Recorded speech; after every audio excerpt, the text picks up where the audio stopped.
নমস্কার, আমি অমৃতা। আমার চ্যানেলে আপনাদের স্বাগত। আজ আপনাদের পড়ে শোনাবো স্বপন বুড়োর লেখা একটি গল্প, মনের মতো মাস্টার। মুকুলের মনের মতো মাস্টার মেলে না বলে ভারী মন মরা হয়ে থাকে। আর সত্যি কথাই তো, মনের মতো মাস্টার না জুটলে পড়াশোনায় কি মন বসে? ওর চাই কিন্তু সেই বামুনের গরুর মতো, খাবে কম আর দুধ দেবে বেশি। মুকুলের মনের কথায় বলতে গেলে মোটামুটি ব্যাপারটা এই রকম দাঁড়ায়। পড়াশোনার জন্য মোটে বকুনি দেবে না, এমনকি অঙ্কে গোল আলু পেলেও নয়। প্রত্যহ সঙ্গে করে বেড়াতে নিয়ে যাবে এখানে ওখানে, নিজের পকেট থেকে খরচ করে পথ চলতে চলতে খাবার কিনে খাওয়াবে। ঘুড়ি ওড়াবার সময় আর সুতোয় মাঞ্জা দেবার সময় লাটাই ধরবে।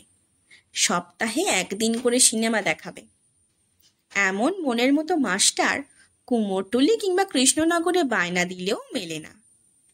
কাজেই মুকুল মন মরা হয়ে আপন মনে থাকে।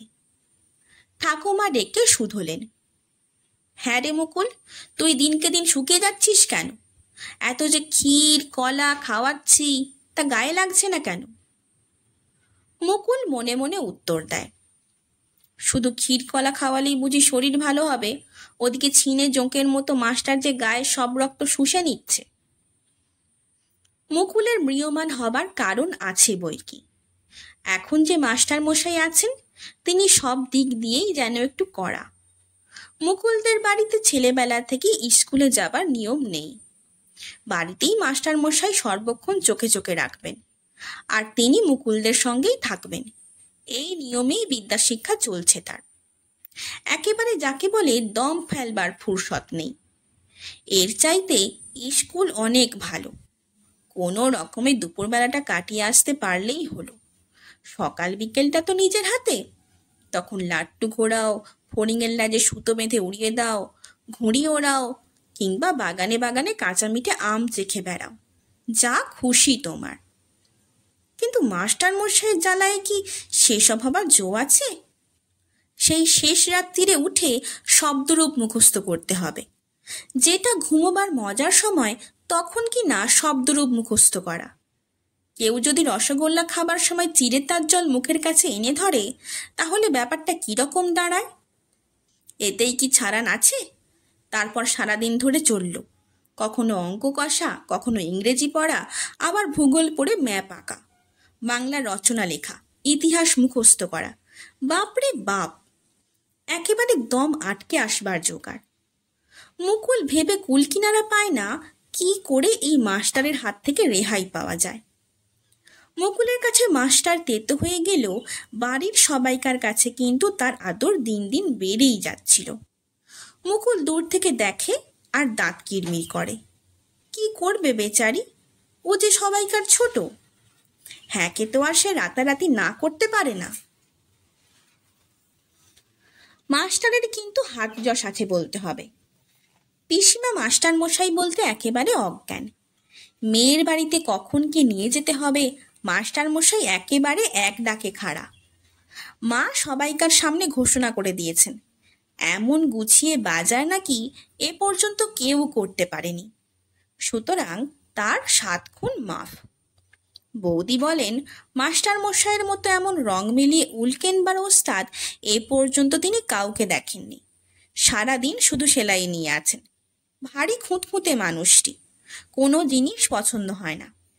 মুকুল তো কতদিন বকুনি খেয়ে মার খেতে খেতে বেঁচে গেছে। সেই বৌদি মাস্টার মশাইয়ের মনোমতো কেনাকাটায় ফতোয়া জারি করেছেন, একেবারে সেরা। এখন প্রতিবাদ করতে গিয়ে কি মুকুল মার খেয়ে মরবে?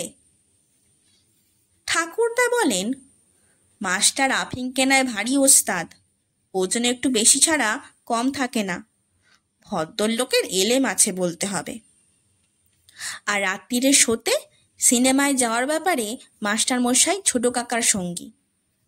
সবাই যেখানে মাস্টারের পক্ষে ভোট দিচ্ছে, সেখানে খুদে মুকুলের কথা কে শুনবে? মুকুল মনের রাগ মনে চেপে রাখে আর ঘন ঘন নিঃশ্বাস ফেলে। আগেকার দিনে মুনি ঋষিরা কাউকে সাপ দিয়ে একেবারে ভস্ম করে ফেলতে পারত, কিন্তু মুকুল বেচারি সে বিদ্যেটা জানা নেই। সারাদিন সে শুধু পড়া মুখস্থ করে আর রাত্রিরে দুঃস্বপ্ন দেখে চমকে চমকে ওঠে। কিন্তু মুশকিল এই যে ওর মনের ব্যথা বাড়ি শুদ্ধ কেউ বুঝতে চায় না। মুকুল ভাবে আর ঘামে, চুল ছেঁড়ে আর মাথা নাড়ে। একটি মনের মতো মাস্টার কি তার কিছুতেই মিলবে না?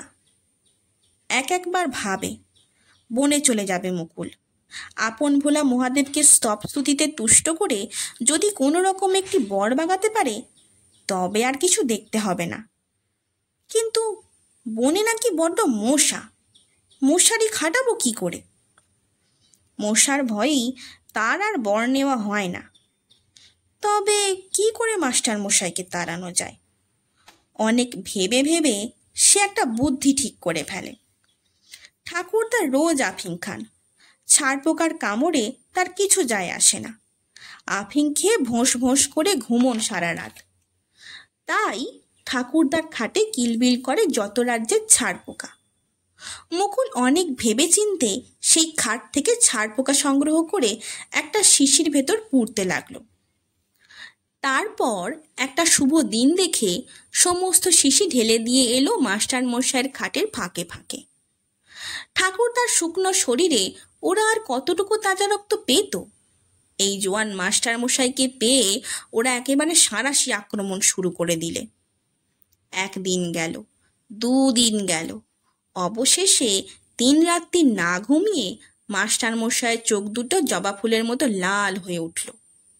হজম হয় না কিচ্ছু, কেবল চোঁয়া ঢেকুর উঠতে থাকে। অবশেষে কাউকে কিচ্ছু না জানিয়ে তল্পি তল্পা গুটিয়ে মাস্টার মশাই একদিন বাড়ি ছেড়ে পালিয়ে বাঁচলেন। তখন মুকুলের মুখে হাসি দেখে কে? কিন্তু মাস্টার মশাইয়ের আসন তো আর শূন্য থাকতে পারে না। ব্যস্ত হয়ে উঠলেন ঠাকুরদা, পিসিমা, বৌদি, মা আর ছোট কাকা। এমন কাজের লোকের অভাবে ওদের সকল কাজ উলটপালট হয়ে যেতে লাগলো।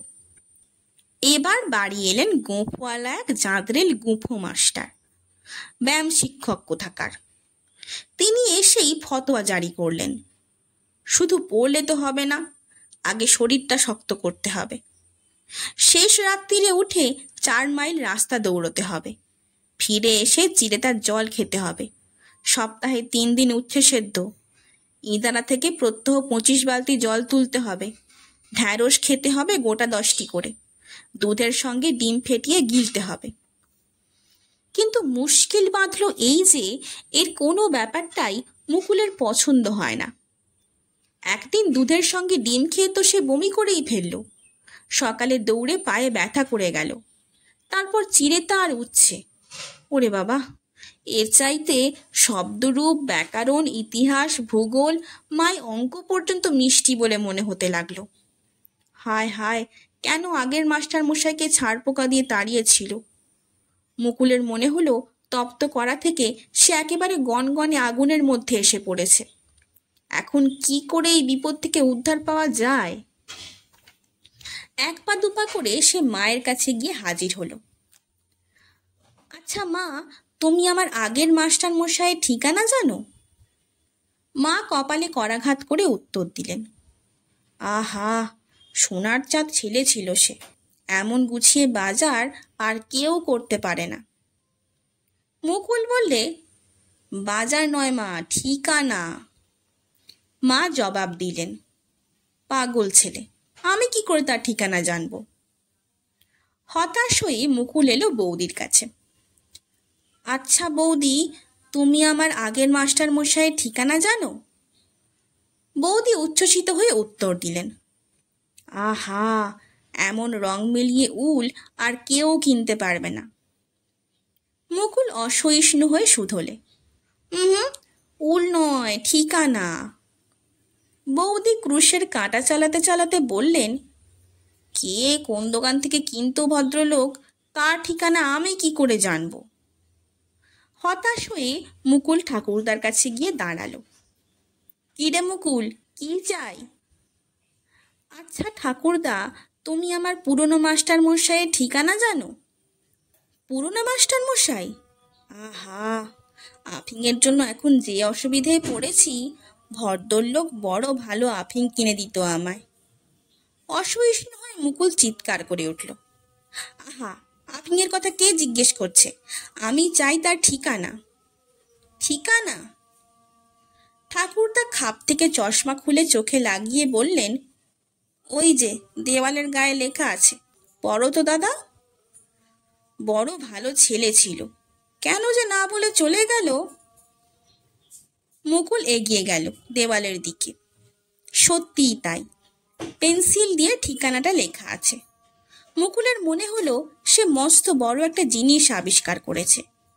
এক টুকরো কাগজে ঠিকানাটা টুকে নিয়ে সে ফুরুত করে ঘর থেকে বেরিয়ে গেল। মনে হলো এখন আর পায়ে হেঁটে নয়, একেবারে পাখা লাগিয়ে উড়ে যাই। শুনছিলেন স্বপন বুড়োর লেখা একটি গল্প, মনের মতো মাস্টার। গল্প পাঠ কেমন লাগছে তা আমাকে কমেন্টের মাধ্যমে জানান। যদি ভালো লাগে তবে লাইক, শেয়ার এবং সাবস্ক্রাইব করে পাশে থাকবেন। ধন্যবাদ। নমস্কার।